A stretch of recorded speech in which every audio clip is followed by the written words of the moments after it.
পাড় বাঁধাইয়ের পাড় মেরামতের কাজ করা হচ্ছে পুকুর খনন করে। এই নারকেল গাছগুলো তখন কত নিচুতে ছিল, নারকেল গাছগুলোর গোড়া দেখা যাচ্ছিল, গাছগুলো একেবারে মাটির তলায় চলে গিয়েছে। যদিও এছাড়া করবার বিশেষ কিছুই ছিল না, কারণ পাড় এত সংকীর্ণ হয়ে গিয়েছিল যে গাছগুলো ভেঙে ভেঙে সব পুকুরের মধ্যে পড়ে গিয়েছিল বা পড়ে যাচ্ছিল। তা এখন যেটা করা হয়েছে, এই পুকুরটাকে খনন করে পুকুরের গভীরতা বাড়ানো হয়েছে, পুকুরটাকে সুন্দর করে প্রস্তুত করবার কার্য সম্পন্ন হয়েছে, আর সেই সাথে পাড় রক্ষা হয়েছে যতগুলো নারকেল গাছ আছে বিপদের মধ্যে, সেই নারকেল গাছগুলোকে রক্ষা করা হয়েছে। একেবারেই মাটির গভীরে চলে গেছে তার গুঁড়ি নিয়ে।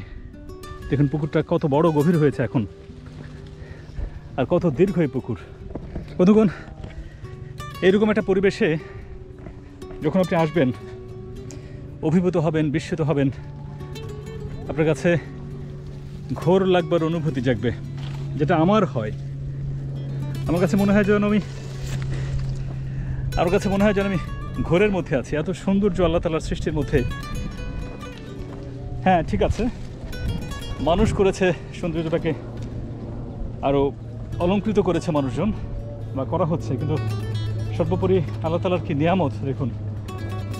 পুকুর, গাছপালা, মাটি, সবুজ প্রকৃতি আল্লাহ তাআলার নিয়ামত।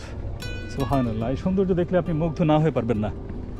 এজন্য আপনারা যারা এই ভিডিওগুলো দেখেন মাঝে মধ্যে, যদি কখনো সুযোগ হয়, যদি কখনো সম্ভাবনা তৈরি হয় আপনাদের আসবার, যদি কখনো মন খারাপ পেয়ে বসে আপনাদেরকে, চলে আসবেন প্রবাসী অ্যাগ্রোর এই ফিশারি প্রকল্পে।